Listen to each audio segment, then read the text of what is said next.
प्रणिपत्यवर्धमानं प्रश्नोत्तररत्नमालिकयां भक्षे नागिनरामरवन्द्यं देवं देवादिपं वीरम। अपन ने कल 13वें नंबर की कारिका पढ़ी थी, जिसमें 4 प्रश्नों का उत्तर दिया था। आचार्य महाराज इस ग्रंथ में पूछते हैं कि नरक क्या है, नरक किसे कहते हैं। तो उन्होंने लिख दिया कि परवस्था को, पराधीनता को नरक है। जो व्यक्ति अपने आप में पराधीन है, किसी न किसी रूप में उसको पराधीनता का दुख कष्ट हो रहा है, तो वह दुख कष्ट नरकों के समान होता है। क्यों? क्योंकि नरक अपने आप में पूरी पराधीन स्थिति को लेके है। वहाँ आपको एक पल के लिए भी थोड़ी सी स्वतंत्रता नहीं है। स्वतंत्रता नहीं, इसलिए सुख भी नहीं है। एक क्षण भी नारकियों को नहीं मिलता कि वह किसी रूप में सुखी रह पाएँ। कहते मात्र एक समय ऐसा आता तीर्थंकर के जन्म कल्याणक के समय वह, लेकिन वो क्षण का क्या सुख माना जाएगा। पर वास्तव में देखा जाए तो वह नरक के समान पराधीनता होती है। नारकी बहुत प्रयास करता है, वह अपनी स्वतंत्रता से मर भी नहीं सकता। मनुष्य त्रेंज तो ऐसे हैं कि अगर वो जीवन से त्रस्त हो जाएं, जीवन में दुख कष्ट आ जाएं, तो मरने का सोच लेता, और अगर प्रयास करे तो मर भी जाता है। क्यों? त्रेंच भी सोचता है उसके जीवन में कष्ट है तो वो भी अपनी आत्महत्या कर सकता। हमने एक दिन कहानी सुनाई थी गाय की, कुएं में जाके चली गई थी। उसने सोचा नहीं सोचा, उसने कहा कि हम इस चीज़ को नहीं करना, इसमें मुझे कष्ट तकलीफ होती है। उसने अपने आप में आत्महत्या कर ली। कर सकते हैं, ये है कि आपका देखने में आ रहा है, आप कह सकते हैं, उनका कहने और देखने में नहीं आता। अकाल में मृत्यु होती कि नहीं होती? तो अकाल मृत्यु में ये कारण है कि नहीं है? अकाल मृत्यु में सारे रक्तक्षय, नहीं समझना, विषभक्षण, ये सारी चीज़ें आई हैं। तो ये चीज़ें हैं तो वो अकाल मृत्यु त्रेंच मनुष्यों को होती है। लेकिन देव ऐसे कि अगर मरना भी चाहें तो वो मारने का प्रयास करते हैं, लेकिन उनका शरीर कितना छिन्न भिन्न हो जाए, कट पड़ जाए, वो पारे के समान फिर एक सा मिल जाता है। तो उसका कष्ट तो भोगते ही हैं, पर वो उनका अंत नहीं होता। ऐसे अपनी मर्जी से कुछ भी नहीं कर सकते।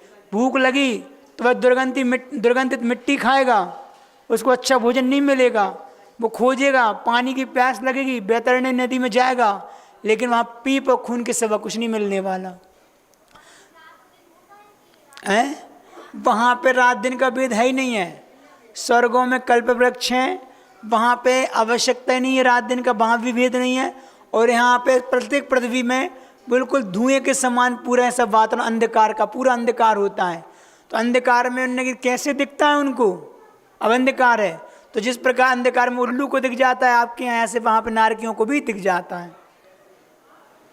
पूरे धुएं के कलर के जैसे उनका शरीर है, तो कृष्ण लेश्या वाला द्रव्य से वह नारकी होता है। और अंतरंग लेश्याएं तो उनकी अशुभ चलती रहती हैं, अलग अलग पृथ्वियों की अलग अलग हैं। तो कहने का तात्पर्य है कि उनकी मर्जी का एक कुछ भी नहीं हो सकता, हर चीज़ पराधीन है। तो वह नरक की परवस्था पराधीनता अगर यहाँ पे भी है तो वह नरक के समान है। हमने कल कई प्रकार से आपको बताया था। और अगर सुख है तो सुख किस में है? तो सुख उन्य का ही सर्वसंग वृत्तिरिया, अर्थात परिग्रह से रहित ही व्यक्ति सुखी है।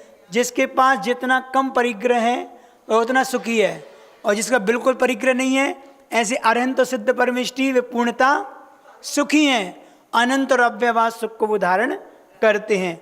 आप भी अगर अपने जीवन में सुखी होना चाहते हैं तो जितने हल्के हो जाएंगे, हल्के कब होंगे? जितना परिग्रह का वजन कम करेंगे। अभी तो अपनी तृष्णा बहुत है, खूब सामग्री खट्टी करते हैं, वस्तु से भी प्रेम है और व्यक्ति से भी प्रेम है, रिश्तेदारी भी खूब जोड़ते हैं, घर परिवार में संबंध भी बहुत स्थापित करते हैं, और वस्तु के प्रति भी लगाव बना रहता है। तो ये जब दोनों चीज़ें हमारे जीवन में होती हैं तो ये हमारे लिए क्या होती हैं? सुख को छीनने वाली होती हैं। जितना वैभव उतनी आकुलता, और जितने वैभव में कमी, जितने परिग्रह में कमी, उतने निराकुल है। निराकुलता जहाँ जहाँ है, और जितना निराकुल है उतने उतने हम सुखी हैं।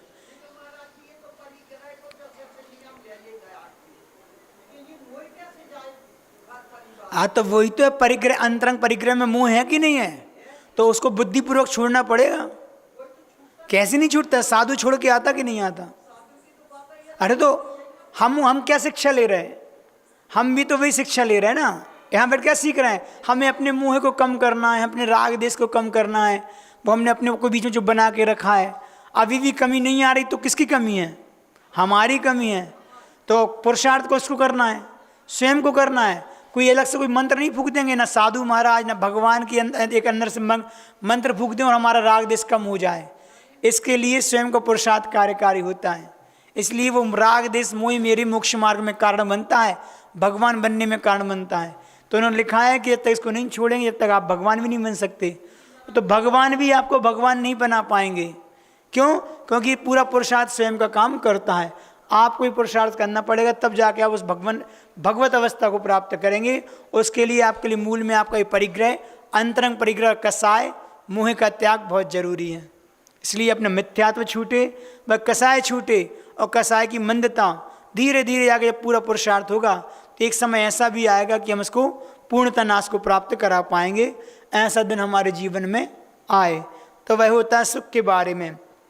तीसरा अपन ने पूछा था प्रश्न कि संसार में सत्य क्या है, सत्य किसे कहते हैं। तो उन्होंने लिखा कि प्राणियों का हित करना। प्राणियों का हित किस रूप में है, तो आचार्य महाराज ने सबसे पहले कहा कि सबसे बड़ा हित है उनको हित का उपदेश देना। हित का उपदेश देने मात्र से संसारी प्राणी का क्या होता है, ये अपने सत्य धर्म का पालन होता है, जीवन में सत्यता आती है। तो जितना हो सके अपने जीवन में इसको अपनाना चाहिए। सच्चे हित का उपदेश हम स्वयं ग्रहण करें और दूसरों को दें। हमारी कौन सी बात किसी के मार्गदर्शन में कारण बन जाए, किसी के अच्छाई में कारण बन जाए, हमें पता नहीं है। लेकिन ये बात पक्की है, उपदेश देने के हम शेषन अधिकारी हैं कि नहीं है। अगर वो हमारे जीवन में है, उसका त्याग हमने किया है, तो सामने वाले से उसको हम त्याग की बात कह सकते हैं। अगर वो काम हम अपने जीवन में नहीं करते तो दूसरों से कहने के अधिकारी हैं। और तुम करो और दूसरे से कहो तो वो कार्य नहीं है, कहने के अधिकारी भी नहीं हो, वो आपकी बात को मानेगा भी नहीं। तो सब चीज़ें हैं, उपदेश भी देना चाहिए और हित के जो भी कार्य हैं, करुणा आदि है, दान आदि है, वो अपन को सब करना चाहिए। दूसरों की हम किस रूप में सहायता कर सकें ताकि उसका हित हो, ऐसी भावना उपकार की, परोपकार की हमेशा हमारी बनी रहना चाहिए। और चौथा प्रश्न था कि प्रिय वस्तु क्या है। तो व्यक्ति को सबसे ज़्यादा प्रिय क्या है, अपने प्राण। अपने प्राणों से भी प्रेम करते हैं, कोई भी जीव मरना नहीं चाहता। जैन दर्शन का मौलिक सूत्र है अहिंसा परमो धर्म, सबसे बड़ा धर्म है अहिंसा। तो वह अहिंसा हमारे लिए क्या सिखाती है कि स्वयं भी आप अच्छे से जिएं और दूसरों के लिए भी आप ऐसा उपक्रम करें कि सामने वालों को भी आपके माध्यम से बाधा ना हो। अगर किसी भी रूप में बाधा, और ये देखो प्राण अकेली मात्र वाहे नहीं होते, अंतरंग प्राणों की भी क्षति होती है। तो ये राग देश करना भी हिंसा है। हिंसा है तो वह प्राणों घात हुआ। तो ये चीज़ भी अपने कार्य के लिए बाहर स्थूल रूप से नहीं, किसी को मारना, किसी को हाथ पांव तोड़ना, वही हिंसा होती हो। इसलिए अपन को जितना हो सके दूसरों की हमेशा प्रशंसा के वाक्य बोलें, ताकि उनके अंदर कोई बात चुभ ना पाए, दिल में ना चुभ पाए, पीड़ा ना हो उसको। क्योंकि बाहर के घाव तो महीना 15 दिन में भर जाते हैं, लेकिन अंतरंग में अगर अपनी वाणी के माध्यम से किसी को घाव पहुंचाया तो वह घाव कैसा है हमारे लिए, जिंदगी भर नहीं भरता। आदमी आपके उस कठोर वचन को, कटुता को हमेशा याद रखता है कि इनने हमारे लिए ऐसा कहा था। तो एक बार, क्योंकि पता है कि संबंध बनाने में पूरा जीवन लग जाता है, लेकिन संबंध का विच्छेद होने में एक समय में पर्याप्त होता है, एक गलती भी पर्याप्त होती है। इसलिए अपना पुरुषार्थ होना चाहिए कि सबसे अच्छे से अपन अपना व्यवहार निभाएं। इतना ही उसमें अपन ने कल समझा था। अब अपन अगली कारिका की ओर आते हैं। 14 नंबर की कारिका है। पहले अपन उस समझे उसमें क्या लिखा है। किम दान मनाकांक्षम, किम दान मनाकांक्षम, किम मित्रम यन निर्वर्तयति पापम, को अलंकारः शीलम, किम वाचाम मंडनम सत्यम। एक बार सुन लो, फिर अपन को लाइव पढ़ेंगे इसको। किम दान मना कांक्षम किम मित्रम यन निवर्तयति पापात् यन निवर्तयति पापात् को अलंकाराशीलम किम वाचाम मंडनम सत्यम। किम दान मना कांक्षम किम मित्रम यन निवर्तयति पापात् को अलंकाराशीलम किम वाचाम मंडनम सत्यम। एक बार और पढ़ेंगे। किम दान मना कांक्षम किम मित्रम यन्निवर्तयति पापात् को अलंकारशीलम किम वाचाम मंडनम सत्यम। अपन ने 12 नंबर की कारिका का पद्यानुवाद पढ़ा था, 13 का नहीं पढ़ा और 14 का भी आज पढ़ें, 2 एक साथ पढ़ ले रहे हैं। नरक कहो क्या पराधीनता सुख क्या है यह भी कह दो, सकल परिग्रह को तज देना सच्चा सुख तुम भी बर लो। सत्य रहा क्या इस जगती पर सब जीवों का हित करना, प्रिय वस्तु क्या प्राणी सभी को कोई न चाहे मरना। 14 नंबर का देखें। दान कहो क्या आकांक्षा तज निजी वस्तु को देना दान, मित्र कौन पापों को रोके सद्कार्यों को करे प्रधान। नर नारी का आभूषण क्या है शील सभी का आभूषण, क्या आभूषण बचनों का है सत्र मात्र ही है भूषण। भाव कुछ समझ में आ गए होंगे, फिर भी इसकी हिंदी और करते हैं। यहाँ आचार्य महाराज पूछ रहे हैं दानम किम अनाकांक्षम, दान क्या है? तो उत्तर दे रहे हैं अनाकांक्षम अर्थात आकांक्षा से रहित। आकांक्षा कैसे कहेंगे? माँ में से आ निकलेगा, दानम के माँ में से माँ हलंत होगा, आ निकलेगा तो क्या निकलेगा? अनाकांक्षम। दानम किम अनाकांक्षम, तो आकांक्षा से रहित होकर देना ही दान है। आकांक्षा बोले तो इच्छा से रहित होकर, कामना से रहित होकर जो भी दिया जाता है वास्तव में वही क्या है? दान है। दूसरा प्रश्न है किम मित्रम, मित्र कौन है? तो क्या लिख रहे हैं? यन का निकलेगा, उसको तोड़ेंगे तो नाकत्ता हो जाता है, तो यत बोलेंगे उसको। और निवर्त्यति अर्थात रोकता है। यत मतलब जो रोकता है, किससे? पापात, पाप से।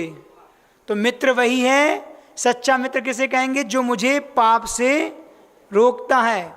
तीसरा को अलंकारः अर्थात कह अलंकारः, तो अलंकार किसे कहते हैं? अपने आभूषणों को कहते हैं ना। तो आभूषण क्या है? तो इन्हें लिखा शीलम अर्थात शील है। और चौथा प्रश्न है किम वाचाम अर्थात वचनों का, किम वाचम मंडनम, वचनों का मंडनम भी वही है, मंडन करना अर्थात अलंकारित करना अर्थात अपना को सुसज्जित करना। तो वचनों का आभूषण या अलंकार क्या है? तो सत्यम, सत्य वचन ही वास्तव में मनुष्य का गहना है। ठीक है ना। अब अपन पहले क्या आप समझें, किम दानम, दान क्या है? तो दान की सबसे अच्छी परिभाषा क्या बनाएंगे अपन? ख्याति पूजा लाभ की चाहे बिना, ठीक है ना, जो दान दिया जाता है वह सच्चा दान है। क्या कह दिया? ख्याति पूजा और लाभ की चाहे। आज वर्तमान में देखो धन तो सबके पास है, कमी किसी के पास नहीं है। जिस कुल में आप उत्पन्न हुए और जिस पर्याय में आप आए हैं, वर्तमान मनुष्य पर्याय जैन कुल में प्राय करके पुण्य के योग से सभी धनी धर्मात्मा हैं, सभी धनी हैं, सबके पास पैसा है ना। तो सबसे बात उस मुख्य वो नहीं है कि किसी सबके पास पैसा है। बड़ा आदमी तो सब होते हैं, लेकिन सबकी भावना दान की नहीं होती। पैसे वाले जगत में बहुत से हैं, लेकिन भावना किसी किसी की दान करने की होती है, ठीक है ना। और उसके बाद भी दान देने के भाव होने के बाद भी अंतरंग में किसकी कैसी भावनाएं चलती हैं, उन भावनाओं के आधार पर हमारी दान का फल मिलता है।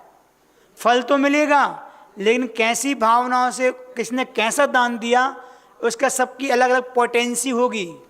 जैसे वही बात आ गई कि कोई करोड़पति और अरबपति है और करोड़ों का दान भी दे रहा है, लेकिन दान देने के पीछे अगर उसकी भावना अपने यश की, ख्याति की और लाभ पूजा की हो, तो वह दान उसके लिए उतना फल नहीं दे पाएगा जितना फल हो सकता है एक गरीब आदमी हो, समझे ना, जो दिन भर में 100 रुपये भी कमाता हो, लेकिन अंतरंग की भावना भावों से है कि नहीं मुझे दान करना है। क्यों करना है? क्योंकि वह मेरा कर्तव्य है। कर्तव्य क्यों है? क्योंकि मेरे धर्म में बताया है। मेरा धर्म कहता है कि श्रावक का पहला कर्तव्य क्या है? दान करना। अब दान करने के लिए तो कहीं नहीं लिखा कि पहले करोड़ों कमाओ फिर लाखों दान दो, ऐसा कि शास्त्र में लिखा गया। और कोई ऐसा भी नहीं लिखा कि तुम करोड़ रुपए दान करोगे तो उसका फल अलग मिलेगा, लाख करोगे तो उसका फल अलग मिलेगा, 1000 करोगे तो उसका अलग मिलेगा, ऐसा भी नहीं लिखा। तो जो दान है, अगर वह व्यक्ति 100 रुपये भी कमाता है और 10 रुपये का दान भी करता है और भावनाओं से करता है, तो हो सकता है कि एक जो जीव लाखों करोड़ रुपये दान कर रहा है उसको वो लाभ ना हो जितना लाभ वो 10-20 रुपये दान देने वाला कर सकता है। वो क्या भावनाओं से कर रहा है कि भगवान पुण्य के योग से हमारा परिवार भी चल रहा है और इतना पैसा बच भी जाता है, वह बस पैसा अगर हम विषयों में लगाएंगे तो वो कर्म बंध में कारण बनेगा, लेकिन इसको अगर हम धर्म के क्षेत्र में लगाएंगे, थोड़ा बहुत हम अपने हाथ से त्याग कर देंगे, तो हो सकता है इससे पुण्य बढ़े। भविष्य में मुझे इसके माध्यम से कोई आकांक्षा तो नहीं है, लेकिन बस जितना मिला है उससे मैं सुखी रहूं, परिवार सुखी रहे और हम आपका दान आदि करता रहें।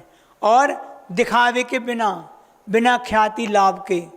क्यों? क्योंकि आचरण लिखा है कि कभी भी दिखावे से दिया हुआ दान हमारे लिए फल को देने वाला नहीं होता। तो कहने का मतलब सच्चा दान वही कहलाएगा जो हमने बगैर किसी अपेक्षा आकांक्षा से, किसी लाभ की अपेक्षा से नहीं दिया हो।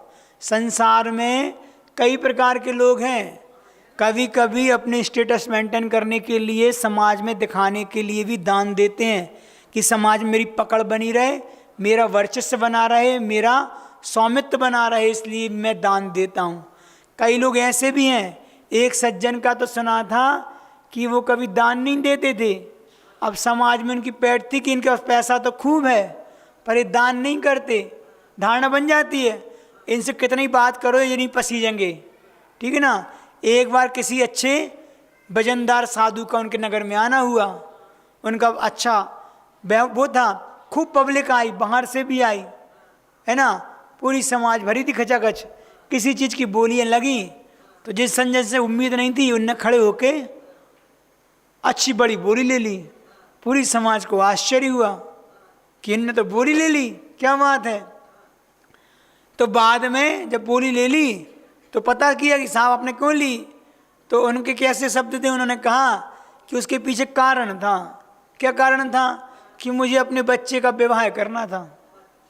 अब विवाह करना था तो अब यहाँ पर तो समाज के भी और दूसरी समाज के लोग भी आए अन्य जगह से, तो उसमें अपना प्रभुत्व दिखाने की इतनी बड़ी सेटियाँ हैं, तो अब वो सेटियाँ तो अच्छी लड़की मिल जाए, दानवीर हैं, तो अभी पर अंदर क्या चला, अपने स्वार्थ की सिद्धि, कि लोग ये ना समझे कि कंजूस हैं, समाज में पास वैभव है तो इसका उपयोग भी करते हैं।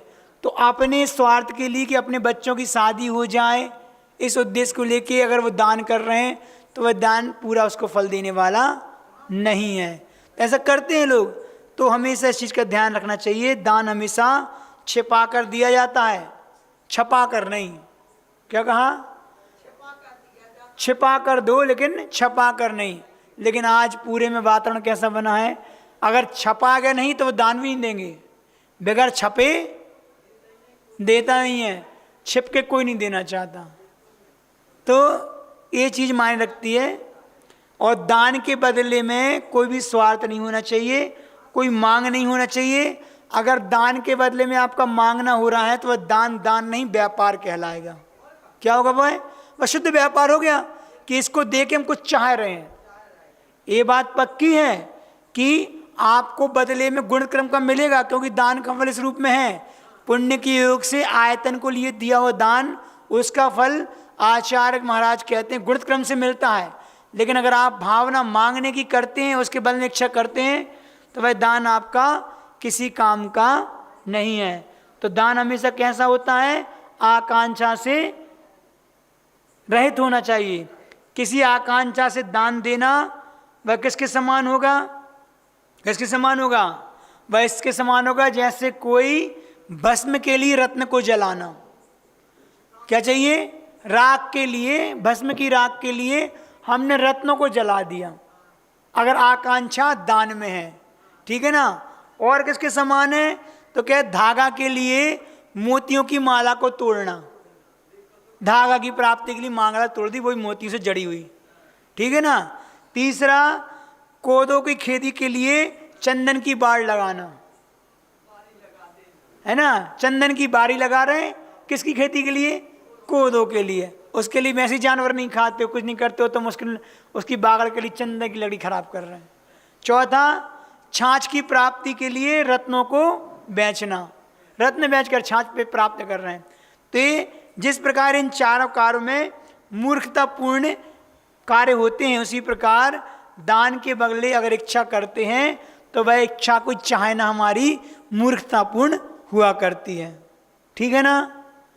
तो ये चीज़ अपन को देखो, दान होना चाहिए आकांक्षा से रहित, निस्वार्थ भावना से दिया हुआ दान हमारे लिए कार्य है। हमारे शास्त्रों में दान का बहुत महत्व है। एक दिन हमने एक कहानी सुनाई थी, अगर आपको याद हो, सुनाई थी कि एक फकीर एक सेठ के दरवाजे पर जाता है। सेठ भोजन करता है और भोजन करते में वो दरवाजे लगा के बंद करके भोजन करता था कि कोई मांगने ना जाए। किस्मत से एक दिन दरवाज़ा खुला रह गया और उसके कर्म के योग से एक फकीर आ भी गया। फकीर कहता है कि मुझे एक रोटी दे दो। सेठ जी कहते हैं कि जाओ, अभी मैं भोजन कर रहा हूँ। ठीक है, आप खा लो, बाद में ले देंगे। खड़ा रहा। सेठ जी ने भोजन किया, आकुलता में उनसे भी रोटी नहीं घुसी कि रोटी मांग रहा है। क्या चाहते हो? उन्हें एक रोटी चाहते हैं। एक नहीं, आधी देंगे। उन्हें आधी नहीं, एक लेंगे, है ना। ऐसा ही होता है ना। उन्हें कि नहीं देना हो तो एक दो, नहीं देना। सेठ जी दरवाजे लगाते हैं और अपने काम से निकल जाते हैं। शाम को आते हैं तो फकीर वहीं खड़ा मिलता है। सेठ जी को आफत, ये तो गया ही नहीं। ठीक है, दे देते हैं। गया, एक रोटी लेने गया तो फकीर क्या कहता है? अब एक नहीं, 2 टाइम का हो गया, अब तो 2 चाहिए। उनने अगर लेना हो तो एक ले लो, उन्हें देना हो तो 2, एक तो नहीं लेंगे। ठीक है, नहीं दे रहा है, फिर दरवाजे लगाया। सेठ जी सो गए। सुबह उठे तो दरवाजे फिर खड़ा, फकीर गया ही नहीं। सेठ जी को चिंता, ठीक है भैया 2 ले ले। नहीं, अब तो 3 लेंगे, 3 लेंगे क्योंकि 3 टाइम का हो गया। उनने कि देना हो तो 3 दो, नहीं तो नहीं लेंगे। उन्हें कि देना 2 ले लो ना। वो अपने अड़े रहे, वो भी अड़े रहे। अब सेठ जी को चिंता तो थी, घर से बाहर निकल गए अपने काम को। दिन भर याद आती रही कि फकीर ऐसा ना हो खड़ा हो अभी भी। शाम को जल्दी आते हैं और वैसा ही होता है कि फकीर खड़े हैं। भैया ठीक है 3 ले लो। अब 3 नहीं, अब तो 4 चाहिए। नहीं 3 देंगे, और नहीं 4 चाहिए। ऐसे कोई बनने, वो भी नहीं माने, वो भी नहीं माने। फिर निकल गए। अब देखा कि फकीर की हालत खराब हो गई। 2 दिन 3 दिन से उसने खाया नहीं। तो सेठ जी ने सोचा चलो ठीक है कि अब इसकी 4 रोटी दे देते हैं। अब फकीर क्या कहता है? अब 4 रोटी से काम नहीं चलेगा, अब तो आप हमारे लिए एक कुआं खुदवाओ, एक पानी का कुआं खुदवाओ। सेठ जी कहते हैं रोटी लेने ले, नहीं तो मत लो, हम नहीं कुआं खुदा सकते। ठीक है, मत करो। फिर उसको ध्यान में आता है कि अगर नहीं मानेंगे तो सेठ जी क्या 2 कुएं की बोलने लगेगा बाद में। तो उनको चेतना आता, ठीक है हम एक कुआं आपके लिए कर सकते हैं। तो नहीं, अब तो कुआं 2 खोदेंगे, एक कुआं मेरा और एक कुआं आपका। फिर क्या होगा? इस कुएं में जो पानी आएगा, मैं 1 वर्ष बाद वापस आऊँगा और आप देखूँगा मेरे कुएं में जितना पानी मैं आज देख के जा रहा हूं, मुझे उतना ही पानी चाहिए, नहीं तो क्या तुमसे तीसरा कुआं खुदवाया जाएगा। सेठ जी को चिंता हो गई, भिखारी जी तो चले गए फकीर बाबा। अब सेठ जी क्या करें, इनके कुएं को तो ढांक के रख दिया और अपने कुआं खोल दिया ताकि मेरे कुएं में तो कमरा है और सेठ जी का कम ना हो पाए। अपने कुएं से तो खूब पानी सबको भरने दिया, खुद ने भरा और सेठ जी का ढांक के रखा। एक वर्ष जब भिखारी जी आए और देखा जब आके फकीर बाबा, तो खोला तो क्या हुआ, सेठ जी का पानी तो बड़ा मिला और फकीर बाबा के कुएं का पानी खाली तो नहीं मिला, कम मिला जितना देख गए थे। तो सेठ जी को बहुत चिंता हुई कि अब तो कम हो गया नापा, अब मुझे तीसरा खुदवाना पड़ेगा। सेठ जी फकीर बाबा कहते हैं कि सेठ जी आपको समझे? कहले मैं कुछ नहीं समझा, आप समझाओ, हमने तो किसी को पानी में हाथ नहीं लगाने दिया फिर भी कम हो गया। तो फकीर बाबा कहते हैं कि देखो कि जिस प्रकार वह पानी से तुमने किसी को हाथ नहीं लगाने दिया फिर भी वो कम हो गया और तुमने अपने पानी को सबको भरने दिया, इसके बाद ही कमी नहीं आई। इसका मतलब समझते हो? इसका मतलब यह है कि जितनी उदार वृत्ति रखोगे जीवन में उतना आपका वैभव बढ़ेगा और जितना आप कंजूसी से नहीं बरतोगे उतना आपका वैभव बढ़ेगा नहीं, घटेगा ही घटेगा। जिस बार पानी है, कुएं से जितना पानी निकालोगे उतनी उसकी झिर बढ़ेगी और नहीं निकालोगे तो पानी सड़ेगा भी और झिर भी नहीं बढ़ेगी। इसी प्रकार आपका वैभव है, धन है, इसको जितना परोपकार के क्षेत्र में, दान के क्षेत्र में खर्चा करोगे उतना बढ़ेगा और जितना आप अगर उसको खर्चा नहीं करोगे तो ये तो सड़ेगा, मतलब नाश को प्राप्त होगा, या विषय भोग में खर्चा करोगे तो पाप का कारण बनेगा। इसलिए जितना विषय भोगों में खर्चा करना करो, लेकिन साथ में दान के क्षेत्र में भी इसका उपयोग करते रहो। एक दिन एक एग्जाम्पल दिया था, एक आम भी होता है और एक केला भी होता है। केला क्या होता है, केले को खा लो तो पूरा खा लेते हैं, कुछ भी नहीं बचता सार, शक्ल में भी कोई सार नहीं होता। आम का वृक्ष भी ऐसे ही होता है, एक बार फल देता है, पूरे वृक्ष को अलग करना पड़ता है। ऐसा नहीं कि उसमें बार बार फल लगते हों, ठीक है ना, अनार से हो अपने आम की तरह। तो क्या हुआ कि उसमें सारभूत कुछ भी नहीं बचता और उसको पूरा खा लो। तो पंचेंद्रिय के विषय भोग ऐसे ही हैं कि धन के माध्यम से आपने उसका पूरा भोग कर लिया, बदले में पल्ले में मत पा पाया, कुछ भी बाय नहीं। लेकिन एक आम का पेड़ भी है। आम का पेड़ कैसा होता है, एक आम होता है, उस आम को आपके पास के अंदर क्या दलदल होता है, माल होता है, उस आम को आप खा लो, पूरा माल खा लो, जितना आपको निचोना पूरा निचो लो, चूस लो, ठीक है ना। अब उसके बाद भी उसमें कुछ तो बचता है, क्या बचा, गुठली बची नहीं बची, तो क्या आचार्य कहते उस गुठली को बो दो और क्या हो जाएगा, एक नया पेड़ खड़ा हो जाएगा। तो अपने पंचेंद्रिय के विषय भोगों में से सार तुम खा लो, थोड़ा बहुत भी अगर असार बचा है वो गुठली तो कम से उसको तो दे दो दान के बाद में, तो इससे क्या होगा, एक नया पेड़ आम का खड़ा हो जाएगा, गुरुत क्रम से मिलता है। इसलिए दान का प्रभाव अपने आप रहता है। तो आम की उपमा दी है कि जितना आपको भोगना अपनी संपदा को भोग लो, खर्च कर लो अपने लिए, लेकिन फिर भी थोड़ा बहुत तो बचा के उसका उपयोग किस में कर लो, अपने परोपकार के क्षेत्र में, तो एक नया वृक्ष खड़ा हो जाएगा ताकि आपको भविष्य में फिर किसी प्रकार की परेशानी ना हो। तो पुण्य का हमेशा फल गुणित क्रम से मिलता है, गुरुजी कहते हैं, प्लस में नहीं मिलता कि 2 दिए तो 4 मिले, 2 के 16 और 16 के 64 और 64 के 256 वर्गीकरण होता है उसका। तो ऐसे हमेशा दान के लिए हमारे लिए मुक्त हस्त से, अच्छे भावों से दान करते रहना चाहिए, अपने सामर्थ्य के हिसाब से। किसी को ना दिखाना नहीं, किसी को बताना है, मेरा जितना सामर्थ्य होगा, मैं जितनी कमाई करता हूँ उसका एक हिस्सा अपने इस क्षेत्र में देता रहूँगा, ताकि इससे मुझे अपने अंतरंग धर्म को भी संभाल सकें और बाहर में भी हमारा धर्म ध्यान होता रहे। दान देने से वो विशुद्धि बढ़ती है, विशुद्धि हमारे आत्मा के कल्याण में भी काम करती है, क्योंकि दान ऐसा है 100 पर के उपकार के लिए दिया जाता है। स्वस्याति सर्गो दानम सूत्र आता है, स्वर्ग 100 दूसरों के अतिसर्ग, मतलब दूसरों के उपकार के लिए जो होता है वह दान होता है। इससे सामने वाला का भी उपकार होता है। कोई दुखी प्राणी है, उसी का उसका आपने कल्याण कर दिया, अच्छा कर दिया, तो वो आपका उपकार मानेगा, तो उसका भी भला हो गया, और देने के माध्यम से आपके आत्मा के परिणाम भी शुद्ध निर्मल हुए, तो आपको भी पुण्य का वर्णन हुआ। तो ये दान हमारे लिए करते रहना चाहिए। ठीक है, समय तो बहुत हो गया, 35 मिनट हो गए पढ़ाते पढ़ाते। ठीक है, एक बात और बता के, अभी इसमें बहुत विषय है, हमें लगता है 2-3 दिन चलेगी ये वाली कार्य का। तो एक बहुत अच्छा कि देखो, आकांक्षा से सहित बाह्यवृत्ति के उद्देश्य के लेके दान 4 प्रकार का होता है, ठीक है ना। कौन से 4 प्रकार का, तो अच्छा वही बात कर ले, कहानी सुना रहे थे, लेकिन कहानी कल सुनाएंगे। पहले सुन लो कि हमेशा दान सत्पात्र को दिया जाता है। 3 प्रकार के पात्र होते हैं। दान देने के योग्य व्यक्ति को पात्र कहते हैं, जिसको दान देना है। वह 3 प्रकार का होता है, एक सत्पात्र जिसको सुपात्र भी बोलते हैं, दूसरा कुपात्र, और तीसरा कौन सा बताओ, अपात्र। 3 भेद होते हैं। तो सत्पात्र किसे कहते हैं, जो सम्यक दर्शन को प्राप्त कर चुके हैं, ऐसे सत्पात्र हैं। और वह सत्पात्र भी 3 प्रकार के होते हैं। मुनि महाराज, आरिका, क्षुल्लक, एलक, श्रावक, श्राविकाएं, है ना। ये मध्यम हो गए, उत्कृष्ट हो गए मुनि महाराज, मध्यम पात्र आप सब हो गए।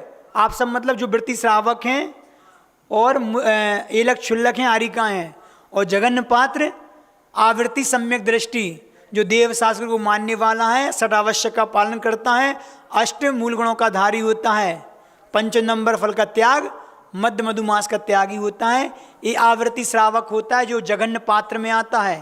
तो ये 3 प्रकार के पात्र होते हैं। कुपात्र किसे कहते हैं, जो सम्यक दर्शन तो नहीं हुआ, ठीक है ना, लेकिन सम्यक दृष्टि तो नहीं है, लेकिन जैन शास्त्र को जानने वाला है। मिथ्या दृष्टि, सुनो हमारी, सुनो, हमें सब बता तो रहे हैं।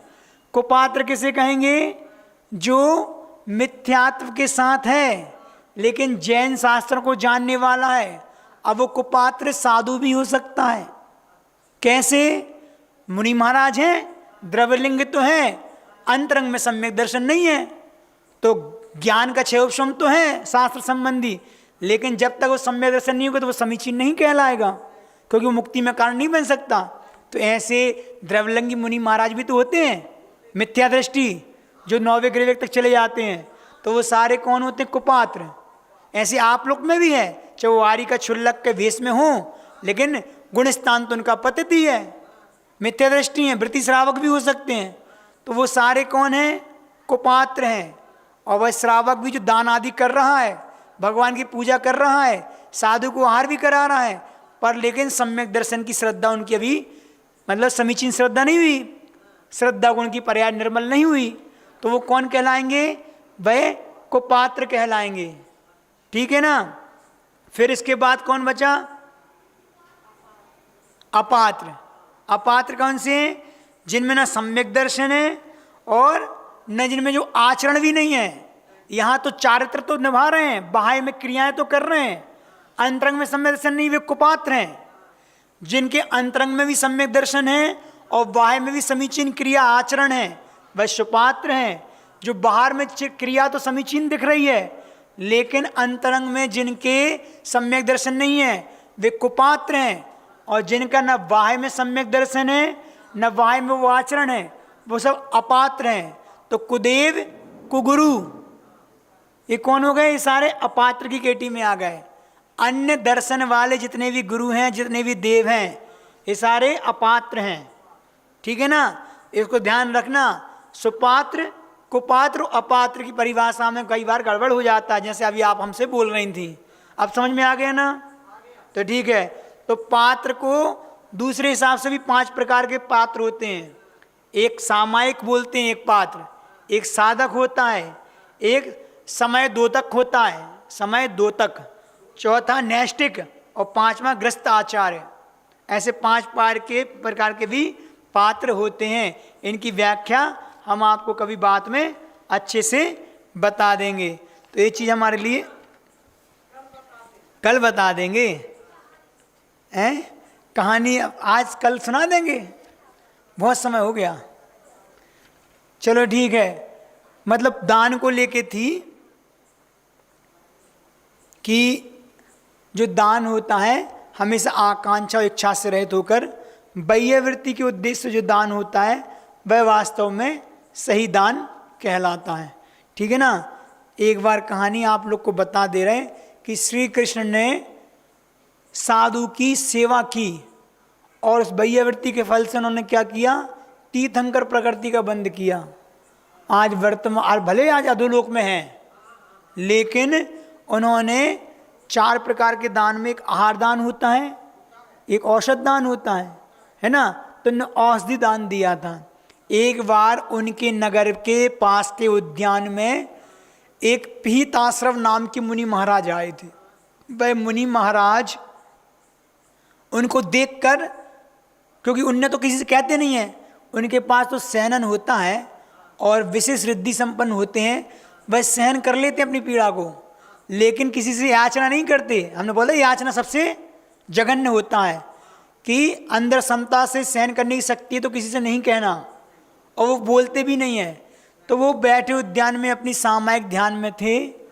श्री कृष्ण का वहाँ दर्शन करने जाना हुआ और दर्शन करके विवेकी तो थे ही, उन्होंने देखा कि महाराज कोई पीड़ा में तो हैं, इनके शरीर में कोई बहुत बड़ी पीड़ा है, लेकिन मुझे समझ में ना आ रही है कि कौन सी पीड़ा है और कैसी पीड़ा है।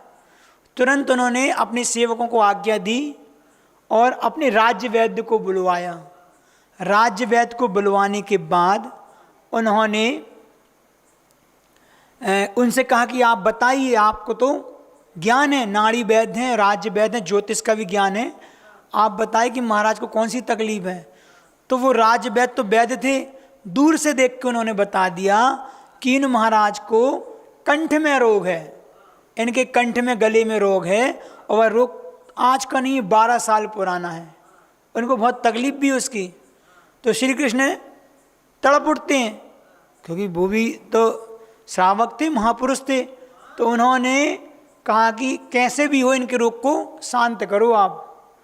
तो वैद्य कहते हैं कि इनको कुछ औषधि है जिसमें रत्नपिष्टि नाम की एक औषधि है, वह चलेगी। तो वो तो 3 खंड के अधिपति थे, उनके लिए कोई चीज़ दुर्लभ तो थी नहीं, सब सुलभ थी। तो कहते ठीक है अब व्यवस्था हो जाएगी, अब तो औषधि का निर्माण करो। वह श्री कृष्ण उनको औषधि के सामग्री ला के देते, रत्न आदि, जिस रत्न की वह पिष्टि बननी थी, मतलब तो औषधि बननी थी, वो दे देते हैं और राजवैद्य तैयार करते हैं और तुरंत अपने महल में जाते हैं उस औषधि को लेके, और रानी से कहते हैं, रुक्मणी से, कि औषधि तैयार करो, अपन को महाराज श्री को चलाना है। तो रुक्मणी हंसती है कि तुम तो ऐसे बोल रहे हो आप जैसे महाराज श्री अपने चौके में आने, अपने महल में आने वाले हों, निमंत्रण से तो आते नहीं हैं। तो श्री कृष्ण इस मामले में भी बहुत चतुर थे, और नहीं आप निश्चिंत रहो, चिंता मत करो, तुम तो औषधि तैयार करो। औषधि तैयार करवा लेते हैं और फिर क्या करते हैं, जहाँ महाराज थे वहाँ से लेके अपने घर तक का, महल तक का रास्ता तो बिल्कुल साफ सुथरा है, कंटक कंकड़ों से रहित है, और बाकी जो दूसरों के चौके थे गांव में और भी लगे थे, किसी को मना तो कर नहीं सकते, तो सब में उनने क्या किया, सब में उनने हरी घास बिछवा दी।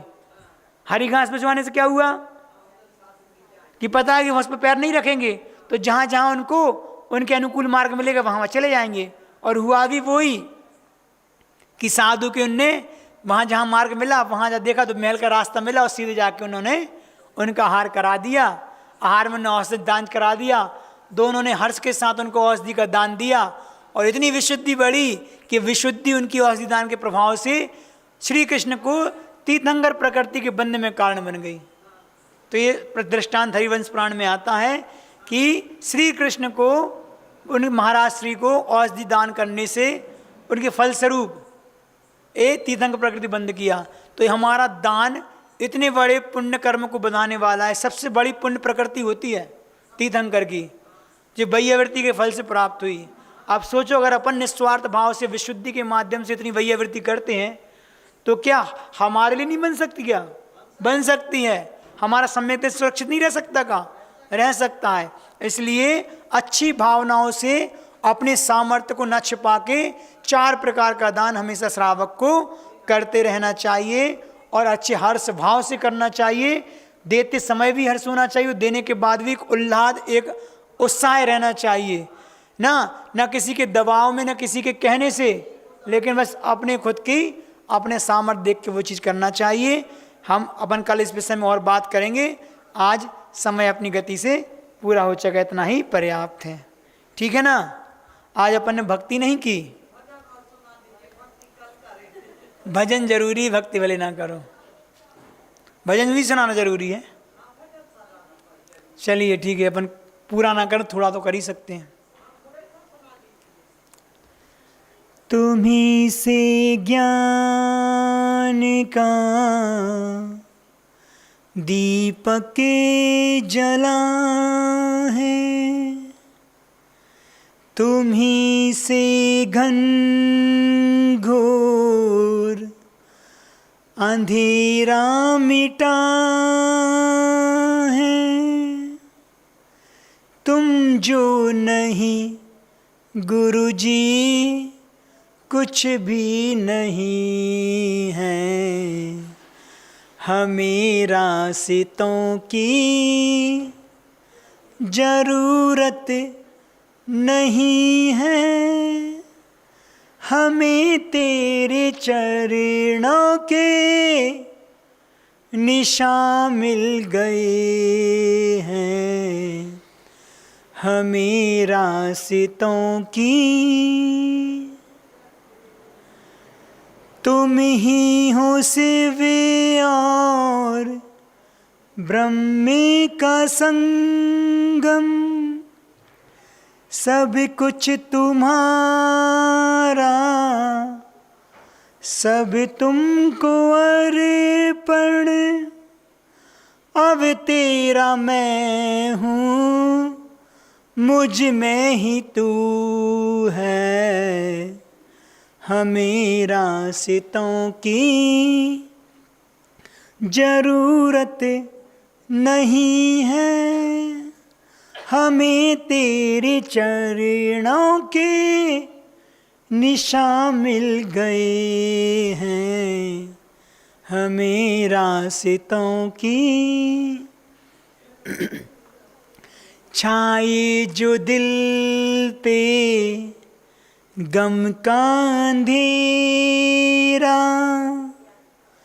तन्हाइयों ने जो मन को घेरा, खिलता सवेरा लेकर तू रूबरू है, हमें रास्तों की जरूरत नहीं है, हमें तेरे चरणों के निशान मिल गए हैं, हमें रास्तों की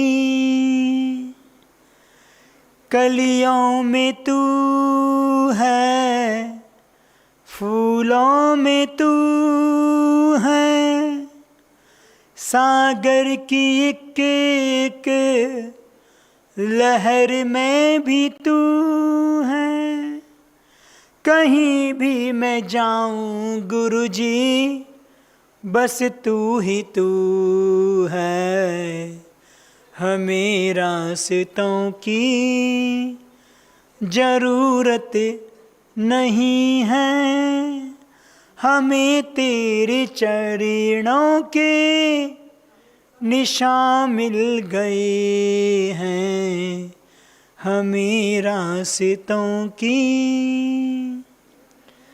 जन जन की सेवा, यही मेरी पूजा, तुम ही तुम हो कोई न दूजा, तुमसे है सब कुछ रोशन, कण कण में तू है, हमें रास्तों की जरूरत नहीं है, हमें तेरे चरणों के निशान मिल गए हैं, हमें रास्तों की। गुरुदेव भगवान श्री विद्यासागर जी महाराज की